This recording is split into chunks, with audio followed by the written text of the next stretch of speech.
everyone, thanks for tuning in. I'm Kathy from Fully Loaded Pizza, and hopefully you've bought one of our pizza kits, Pizza School. Before we start, I just want to say thanks to everyone for supporting us. We're a small business, as a lot of you know, just coming into our second year. We were planning a really good year, we had loads of good bookings, and unfortunately they've all gone with this corona business. So really do appreciate you buying these kits. It makes a massive difference. If you can support any other small businesses, I'm sure they'd appreciate it too. Anyway, on with the pizza. Okay, this is what you would have had delivered today, our fully loaded Pizza School kit. So you would have had 2 dough balls, which hopefully you've took out of the fridge 2 hours before now, just to let come to room temperature a bit. And then inside we've got our instructions, nice little promotional leaflet just in case. We've got our grated cheese, some flour and the Italian tomato sauce. Going forward, if you ever start making your own pizzas at home, you should really invest in the best tomatoes you can get, preferably Italian. They do taste absolutely amazing, I think so anyway. Okay, so we'll pop this to one side. So first off, what you want to do is open your flour up. I've put a chopping board here at the side, which I'm going to mix mine on. I was doing some earlier, so here we go.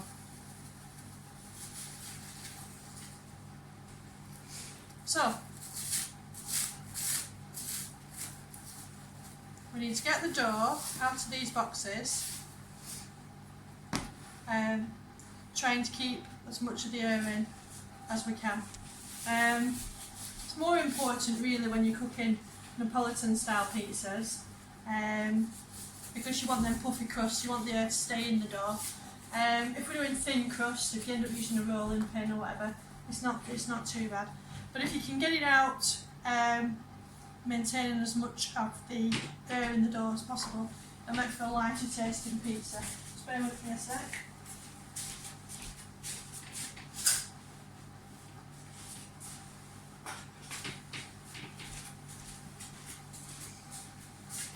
Right, now with dough, it can do funny things. This dough has expanded and it's stuck entirely around the tub, you'll see. It's not coming out there at all.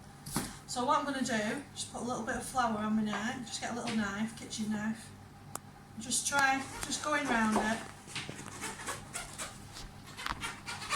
like this. Okay, rather than digging in and pulling it out, because then you'll definitely lose all the air. Okay, so then hopefully, there we go, it just pops out. Okay, so if you see, this has still got lots and lots of air in it. Okay, so what we want to do is pop it in the flour on both sides like this. Okay. Now then really, there's 2 ways of doing this. The easy way and the quickest way is to use a rolling pin. With this kind of dough, sometimes you're better off using a rolling pin.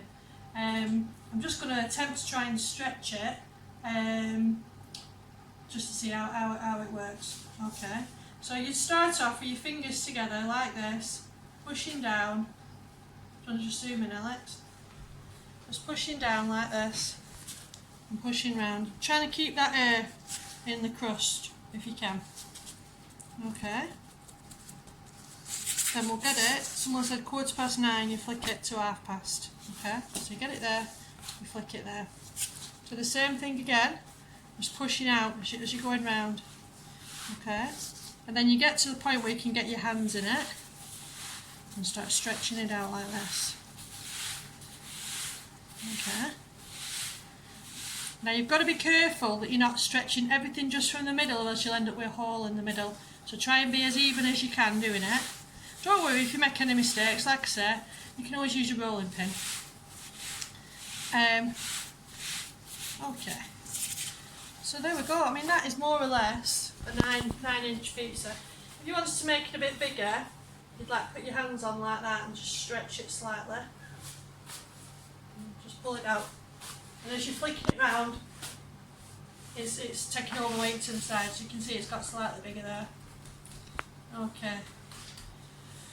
Now then, the quickest way is, you can see that we've heat sealed all this tomato. Hopefully make it a little bit easier for you.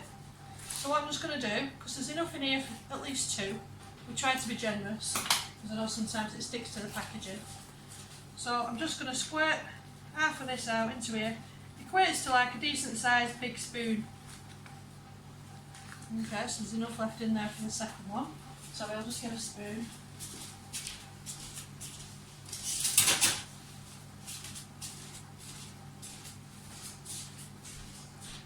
Now then, what we want to do is spread the tomato out, but we don't want it going over the edge because then it'll burn. Alright. So you just spread it round.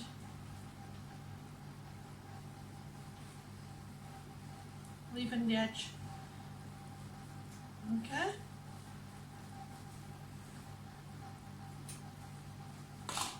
Okay, and then it's time for our cheese. Now there's a bit of a debate about whether you put the cheese on first or whether you put the toppings on first. When we cook them in the pizza ovens that we have, we always put the cheese on first and then put the toppings on. That's so you get, like for example, if you put pepperoni on, you'll get the Roni cups. So they'll cook so fast that they'll cook around the edge and you get the little bits of pepperoni oil in the middle of the pepperoni pieces. Now when you're cooking in a domestic oven, it'll be slightly longer to cook, so sometimes it might get a little bit burnt. And if you don't like it crispy, put the pepperoni on first. Okay, I'm just going to do a cheese and tomato with mine here. So I've put half of the cheese on there in the pouch and just spread it around.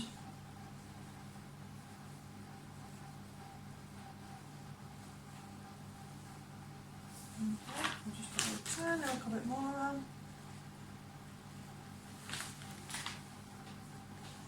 Right. Okay.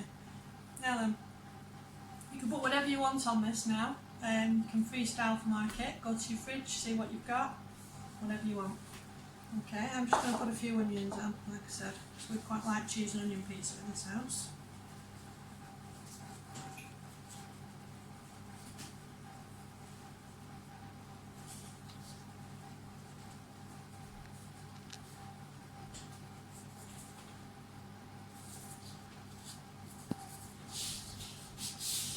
Okay, now then, what I should have said actually, I'm so used to using a pizza peeler, you won't have one of these. So before you put your tomato and your cheese on, you as well put in your dough on your baking tray. So I've got a baking tray here. Okay, so you can see that dough ball's come out more or less bang on 9 inch. Okay, I'm going to put a bit of fresh basil on mine. I would have liked to have put fresh basil in the kits for you, but unfortunately with the coronavirus I haven't been able to get enough of it to be able to put on. And to be honest, a lot of the kids that buy my pizzas don't like green stuff, so it's entirely up to you. Okay, I'll pop this in the domestic oven and I'll come back and show you what it looks like when it's cooked. Thanks guys. Okay, whilst the first pizza's cooking in the domestic oven at 220 degrees, probably take about 10-12 minutes, I've just done the other one from the kit. I just thought I'd show you the difference between cooking in a domestic oven and cooking in a proper pizza oven. Now those of you that have seen us around and about in Margherita, in the horse box, you'll see that we use rock boxes which cook at 500 degrees and they'll cook a pizza in 90 seconds.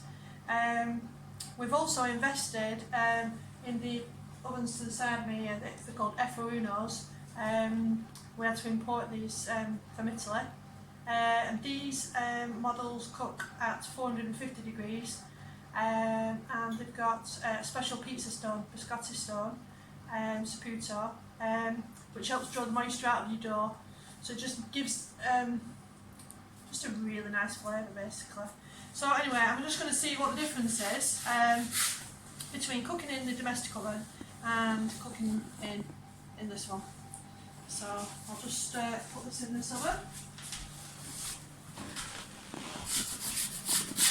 Let's have a quick look. Okay. So this cooks pretty fast as well. Can cook between 60 and 90 seconds. So we'll just give it a little bit of time and see what it's like. By the way, do you like my pizza leggings? My lovely sister-in-law Carla bought me these for Christmas, and I think they're pretty special. So thanks, Carla.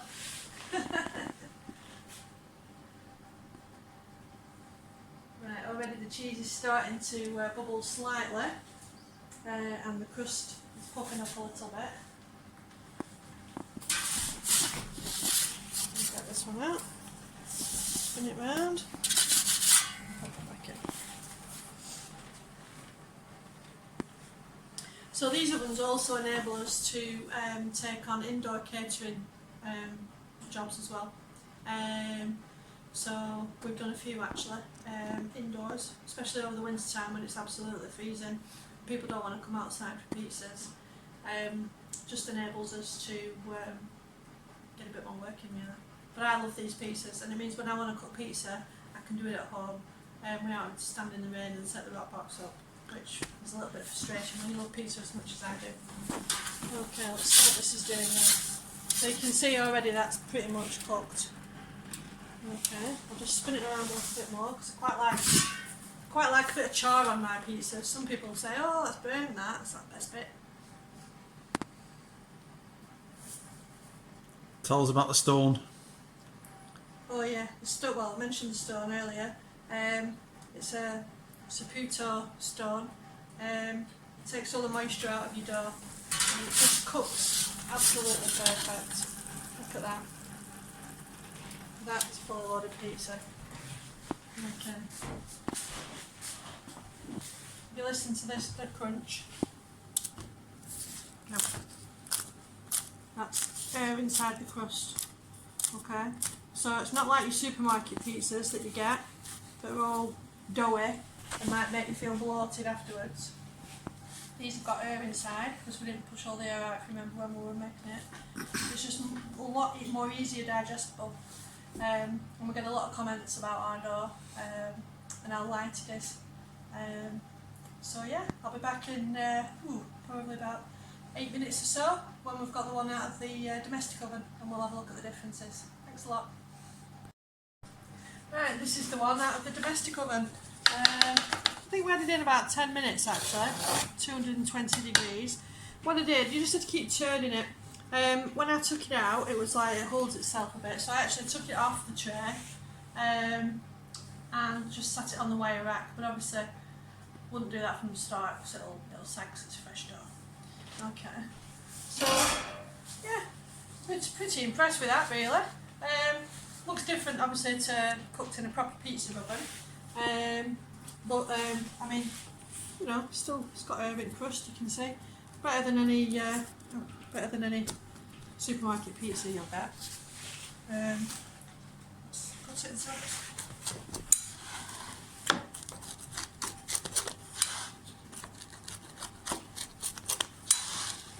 So yeah, it's got a bit of crunch there. So there you go.